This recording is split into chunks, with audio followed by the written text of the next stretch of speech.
আসসালামু আলাইকুম, কেমন আছেন আপনারা? বানিয়ে নিলাম সয়া ভুনা। প্রথমে সয়াগুলোকে ভালো করে ধুয়ে নিব, এরপর পানিতে ভিজিয়ে রাখব। তেলে পেঁয়াজ কুচি, কাঁচামরিচ দিব। পেঁয়াজ একটু লাল হয়ে আসলে একটু সামান্য পানি দিব।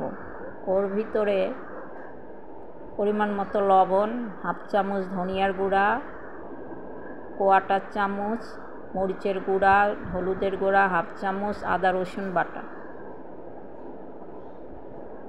দারচিনি, এলাচ, তেজপাতা। এরপর সয়াগুলো দেব। সয়াগুলো ভালো করে কষিয়ে নিব। এরপর আলুর ছোট ছোট টুকরাগুলো দিব। একটু কষিয়ে নিয়ে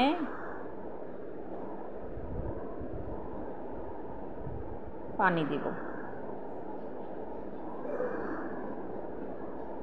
তারপর যখন 80% হয়ে যাবে তখন জিরা গুঁড়া দিব। তারপর হয়ে গেল, শেষ।